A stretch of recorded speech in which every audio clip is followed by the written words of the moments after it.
I'm honored to be here today to represent the lineage of my father's family who came to America from Aleppo, Syria in the early 1900s. I plan to work on the lineage of my mother's side of the family next and hope to share that with you at another time. The Ancona family dates back to the 13th century, to Jacob D. Ancona, son of Solomon. The Anconas came from a town in Italy called Ancona, which is where they got their name. They more than likely migrated from Syria or the Middle East to Italy prior to the 13th century. After living there for many years, they migrated to Syria in the 1700s and lived there for about 200 years before making their way to America in the early 1900s. The Ancona family held dual Italian and Syrian citizenship, as did other community members that came from countries like Italy and France. These Syrian Sephardic Jews were nicknamed Frangis and were not perceived as the typical provincial Syrians. Further, they apparently had additional protection under their citizenship of their country of origin of the laws and how it applied to Jews in Syria. At the advent of the 20th century, the winds of migration for the masses were sweeping through Europe and the Middle East.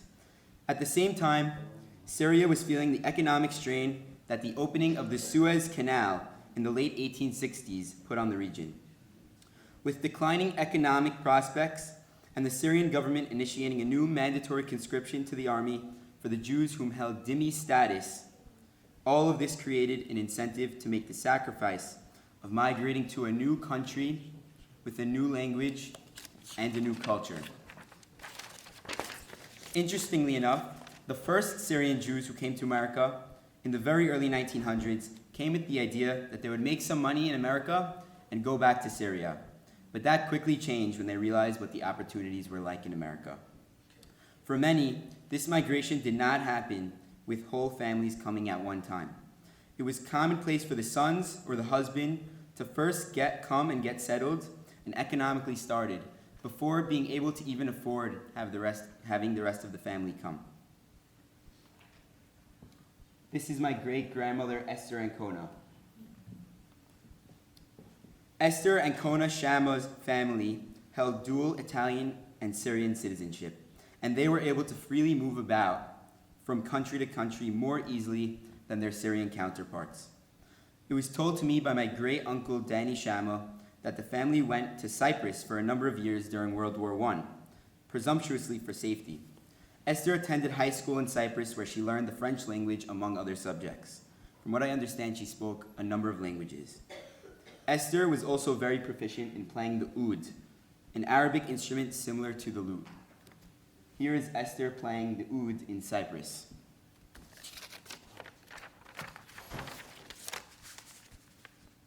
Esther came to America with 8 brothers and sisters and her father in 1921. For some reason, the manifests indicate that the family split up on 2 separate ships within days of each other before reuniting in New York. Esther's youngest brother, age 5, arrived at Ellis Island with the family, and as the story goes, he had some sort of parasite in his head. Because of this, they had to leave him behind in Ellis Island while they went to start their life in America. He soon died, and they found out 3 days later. In America, Esther met her husband, Abraham Shama, my great-grandfather. Abraham, an only child, left Aleppo, Syria with his mother, Sarah Shama. They resided in Juanjo, Peru for about 6 months before receiving the proper paperwork that would allow them into America, which they finally got in August of 1921. These are their Peruvian passports. Here is the visa that granted them passage into America from Lima, Peru on August 8th of 1921. The two came to America in hope for a better life, and they settled in Brooklyn with many of the other Syrian immigrants at the time.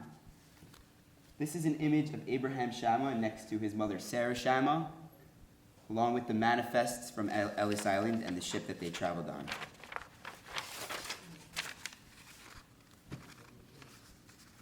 Although we are clear that Abraham came from Syria, this document says that he was a British subject, leading me to believe that he too held dual citizenship or some sort of rights invoked on him by the United Kingdom. This was indicated to me by his two living children, Aunt Violet and Uncle Danny. Abraham and Esther got married in 1926 in Brooklyn. During the war, Abraham worked as a ship riveter at the Brooklyn Navy Yard. After the war, he opened up a clothing store in Atlantic City, and then a contracting business that converted heating systems from coal to oil. He died at the young age of 55 years old from a heart attack. These are their naturalization documents, which took them many years to receive. Abraham received his papers in 1944, and then he was able to apply for his wife, and she got her papers in 1957 after his death. Abraham and Esther had many children, one of which my grandfather, Joseph Shama, whom I'm named after. Joseph married Hannah, or Ann Hittery, and her father and mother migrated from Aleppo, Syria, along with their families. Ann's father, Jacob, or Jack Hittery, came when he was about 8 years of age. He came to America with his father and other brothers and sisters. Here's Jacob's passport, issued in 1917. This is an image of the Hittery family taken in about 1950 in America. The bottom left is Mary Kishk. The bottom right is Jacob Hittery, and the middle center is my grandmother Ann. Jacob's father, Rabbi Moses Hittery, taught the young boys in the Talmud Torah. He was a very fine teacher, having known to remove his students' shoes in order to keep them seated. He would devote many hours after school to helping the kids. Being a rabbi, however, didn't bring in too much money, so he decided to start cutting hair to get some extra money. Whoever couldn't afford it, he would let it slide and cut their hair anyway. I'm also fortunate to be one of the students of his great-grandson, Rabbi Moses Hittery, son of Bert and Lisa Hittery, who teaches at Hillel Yeshiva today.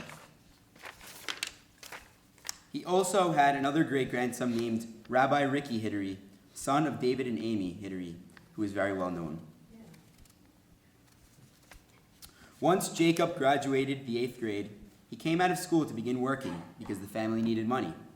While the principal was against this, his father, Rabbi Moses Hittery, told the principal, we need money. And so he ended his formal education and took a job with a businessman who needed someone he could trust and could read English and write English fluently. Jack Hittery went on to starting a business initially with Mr. Charlie Mamie and Mr. Husney, selling textile goods in a retail store. Jacob was very smart, and his intelligence and good family name that went back generations landed him this job. Later, they had the idea of importing from the Far East, and so the company called Chinese Linen was born. Jacob demonstrated the sacrifice that the men had to make at the time to make a living, as he spent countless months and sometimes over a year on each trip to China, going from city to find merchandise.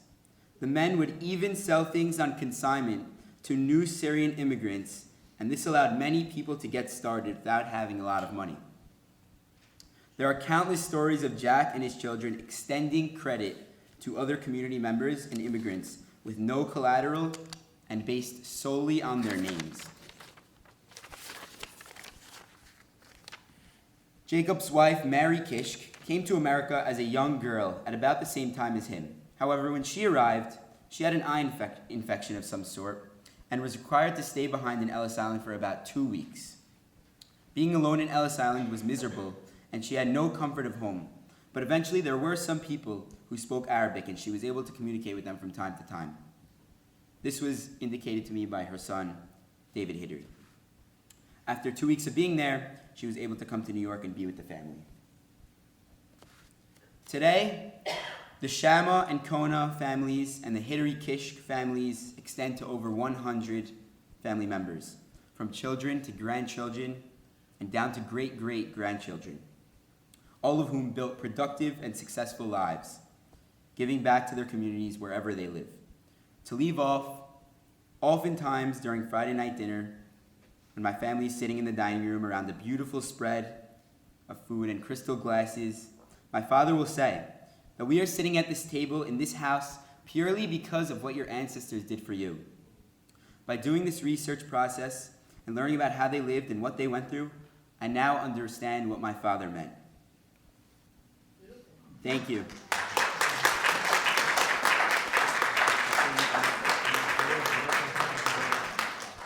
If anyone has any questions, you could find me afterwards or send me an email or text me.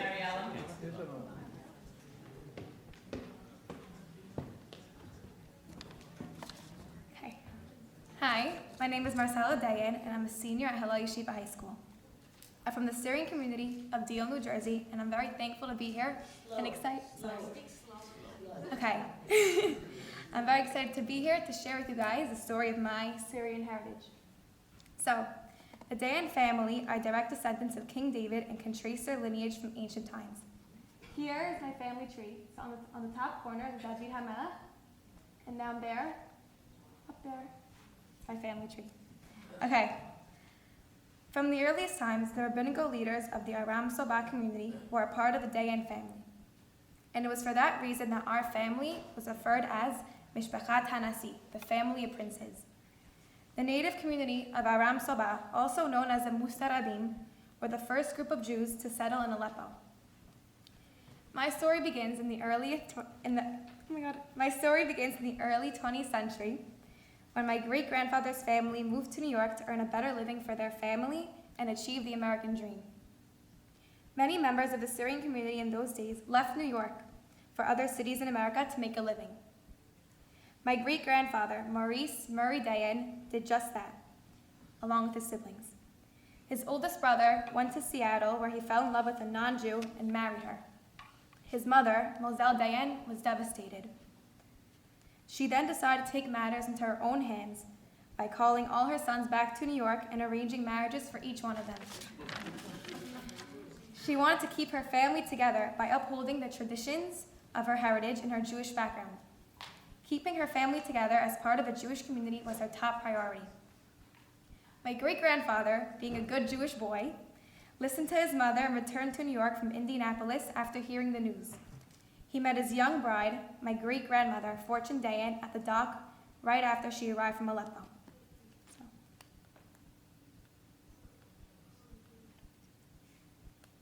Can you forward it for her?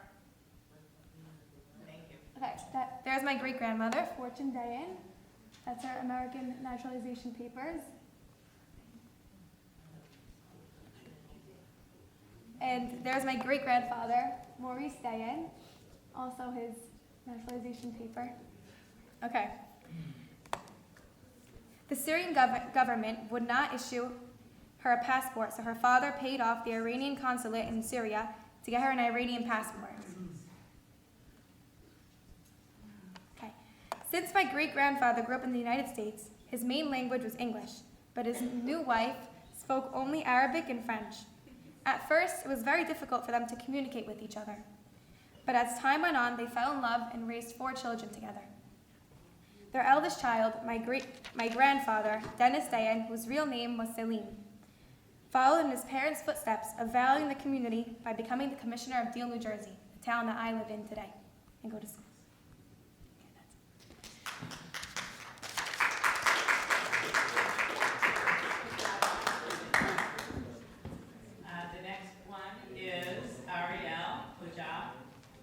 Understand that this is the first time these students have been in front of an audience, so it's a little overwhelming for them. So we should really appreciate it. Hi, my name is Ariel Kochab, and I'm from the Jewish Sephardic community in Deal, New Jersey. I come from Hillel Yeshiva, and I'm so excited to share my story with you all. Okay, so this is my great-grandfather, Jacobo Kochab. Okay. My story starts with my great-great-grandfather on my father's side. Nijim Kochab and his wife Frida Tuachi lived in Kilis, Turkey, where they had 8 children.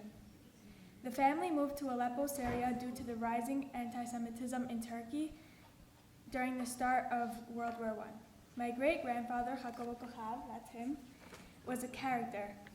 Even at 26 years old, he was very playful and he struck up fights with the sheikh's son. And then during one of those fights, he actually popped out the sheikh's son's eye and he had to flee Syria on a boat, on the next boat that came. So he didn't know where he was going. All he knew is that he was going to North America. So that's my grandfather visiting the same place where my great-grandfather landed in Veracruz. Okay, so this is my great-grandparents. Jacobo ended up arriving at Veracruz, Mexico in 1926 without a penny in his pocket. He found work unloading boats and made just enough money to buy bread every day. Jacobo made friends with important government officials by making arak and sharing it with them. They were so crazy for it that even when he moved to Mexico City 2 years later, they would frequently come to his house for dinner because he was a great cook and for his arak. In Mexico City, Jacobo made sure to acquire a Jewish wife. He paid a hefty dowry for Frida Concha Cohen, that's her, the most gorgeous Jewish woman in Mexico, which doubled her price. He valued religion and did not want to lose his identity, so he worked hard to make enough money to marry her. Concha, short for Concepcion, is a Spanish Catholic name. The reason my great-grandmother has this name is because when she was born, her maid brought her to be baptized, and this was her legal name, and it stuck. So this is their wedding picture, and my great-grandmother looks pregnant, and that's because she is. So this picture was actually taken 2 years after their marriage, because pictures didn't exist when they got married. And 2 years later, when they got married, pictures were only for the high-class society, so my grandfather's government friends arranged for them to have their picture taken 2 years later. My great-grandparents had 12 children in total. They lived in a cramped apartment. They had 12 children in total, and they lived in a cramped apartment where 8 of their children were born. And when I mean that they were born there, I mean literally they were born in the apartment with midwives, because they wanted to avoid baptism from the Mexican government. My grandfather Solomon was born in the crowded apartment on November 21st, 1939. At least we think so. My family doesn't know for sure, as in those times, the women would take 3 or 4 of their children at a time to get their birth certificates, and the women would tell the officials when they think their child was born, and that would be recorded officially. So, around 1928, Jacobo opened up a fabric store in Mexico City. As his sons were born, he would have more and more workers. My grandfather Solomon studied in Benito Juarez, a Mexican public school, and he had a Jewish education from Chacham More Russo, a rabbi who lived in the same area as them. He finished elementary school and went straight to working full-time at 11 years old. He worked at La Favorita, which is their fabric store, and there was a news article published about them. His first job was to watch the front of the store and sell the scraps left from the big fabric rolls. In 1954, they opened another smaller store, Textiles La Estrella, and his brother showed him how to work alongside him. Jacobo taught them to value family and made sure the brothers stuck together in business and didn't branch off to create their own businesses. That's my grandfather. Okay, so this is them drinking arak in the warehouse of the store. He also made sure to continue their Jewish learning and sent the boys off to Titav after work every day to learn Torah and Gemara. He also made sure that the boys put on tefillin and prayed every morning, and each one of them still do so every day. These habits became part of their life, and they still instill it in their children and grandchildren today. So this is me. Whenever I go into Mexico City, I wake up early so I can pray with my grandfather. It's so special to see him wrap the tefillin straps every morning, and we share the same ancient tunes, and even though we're from different generations and different countries, it's like the same experience. It's so special. So, as the family made more money, Jacobo was able to buy a gorgeous new house for the family. My grandfather still remembers playing trompo, valero, yo-yo, football, and baseball in the streets, and whenever the cops would come by, the boys had to run back into the house. My family always. Nowadays, the house is a foundation and a prayer center. My family always valued their Judaism, and they wanted to share it with others. So the dining room, this was the dining room of their house. So now all the walls are lined with pictures of the grandchildren and everything, but now it's dedicated as a prayer center. That's my parents' marriage photo in the center. And then these are pictures of Jacobo's children getting married. Jacobo was known among the high-class officials as well as with the merchants in El Mercado, the largest market in the world in those times. And in those days, it wasn't common for people to have ovens in their homes. So my great-grandfather would send his potatoes to be baked in the market square, and while they were baked, he would play dominoes with the merchants. And ever since then, it's been a custom in my family to play dominoes after every meal, and I mean after every meal, we play dominoes. Everyone knew when my great-grandfather was baking his food in the ovens because it smelled extra delicious. So the people would come out, ask him for food, and by the time he got home, there was none left. On Rosh Hashanah, the whole family would gather at my grandfather's house. One Rosh Hashanah, Jacobo was furious with his children. He heard that there was a Jewish man in prison, and he said that there should be no Jewish man who should spend Rosh Hashanah in prison. So he kicked out his children from the house, he yelled at them, and he said, "Until you bring this man out of prison and to my table, we're not eating." So they got him out of prison, and that was his generosity. Even though he didn't know this man, he made sure he was at his table. On Friday nights, Jacobo and his 10 sons would go to shul and had a habit of returning with at least 5 more guests for Shabbat. Even when Concha didn't plan on receiving more guests, somehow there was always enough food for all. My grandfather Solomon says he remembers that his father was able to feed a whole table with just one small chicken. Somehow he would keep cutting and more would come out. He would feed the whole table. My grandfather Solomon embodies his father's values every day. In 1984, my grandfather donated an auditorium in his father's honor to help the Magen David Yeshiva grow in Mexico. Now, last month, he has re-inaugurated it. It is actions like these that bring him joy, as his father always taught him that the truest happiness comes from giving back. As his great-granddaughter, these are principles that resonate with me, and I hope to pass them down to my own children. Thank you.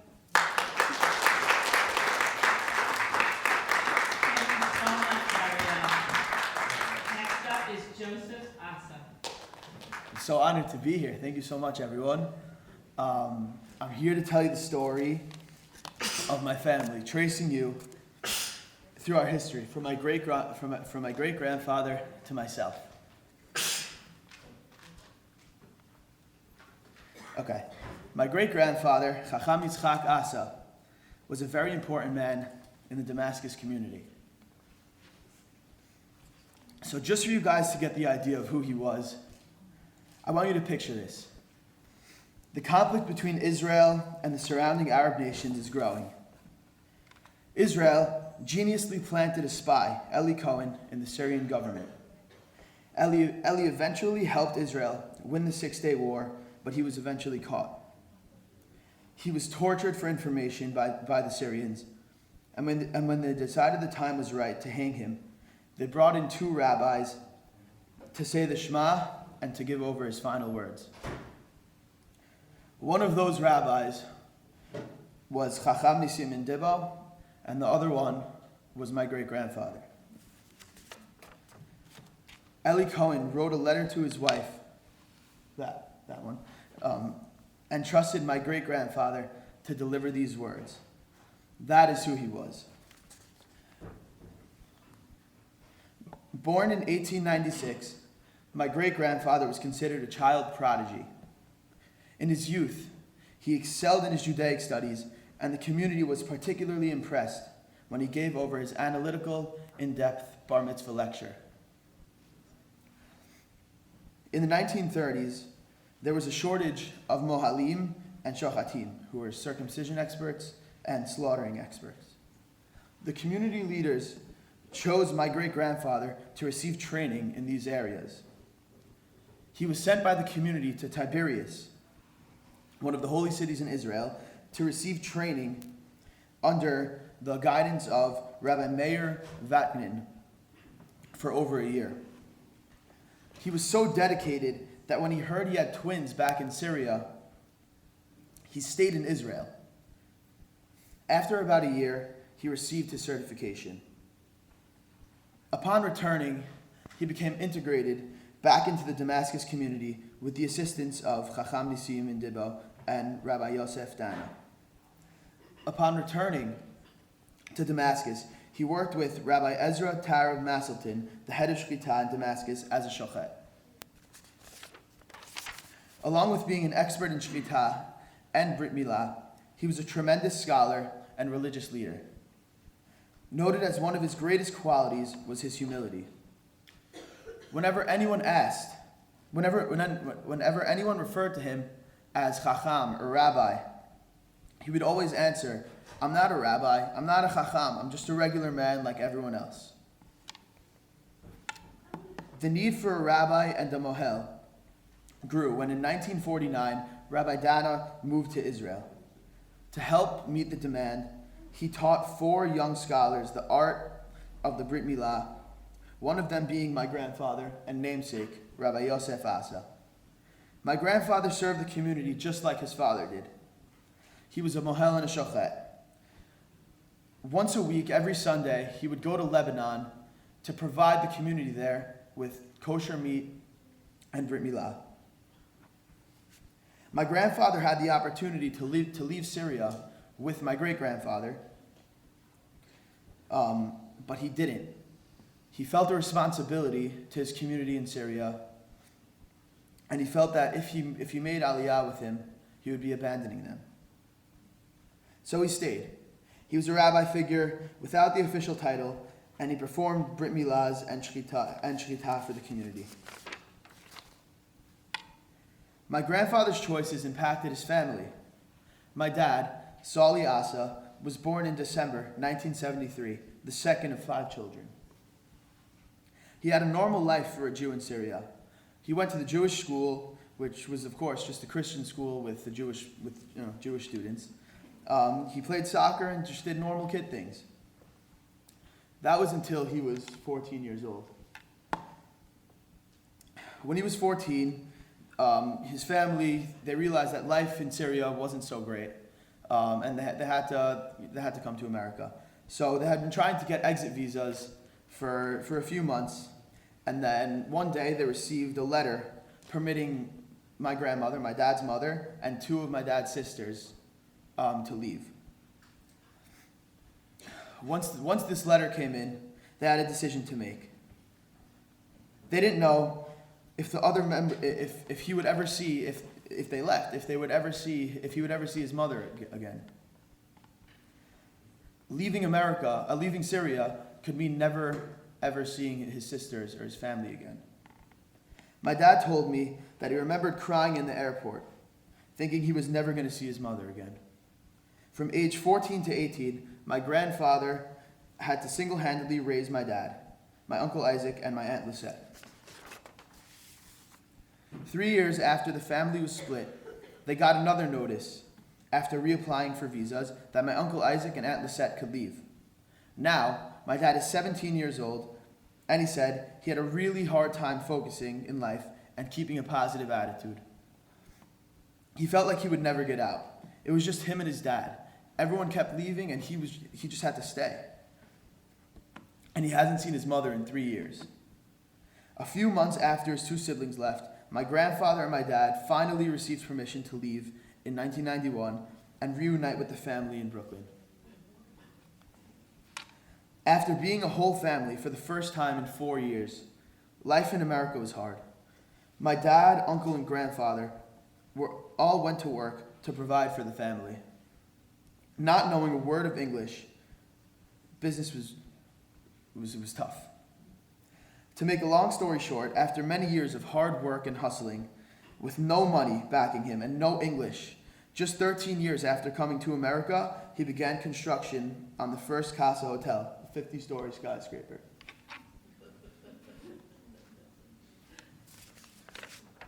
My grandfather, being part-time rabbi, always told my dad to keep strong faith through the tough times and to thank God for the good and the bad times. These values of gratitude and community service were always taught in our home. My dad emphasizes that everything we have is from God. My grandfather also emphasizes being traditional. As a family, we all know how to chazan. My grandfather always emphasizes that we have to read the prayers ot be'ot, letter by letter, word by word. He always gives us a nice little cute parable. If you were standing in front of a judge, how would you speak? Quickly, mumbling? No. You'd speak slowly and carefully. He says it's the same thing by prayer. You're talking to the God, King of Kings. These values and beliefs have been infused in our family, and I'm so thankful and lucky to be a part of it. I'm very excited to be able to infuse all these values into my children. Thank you, everyone.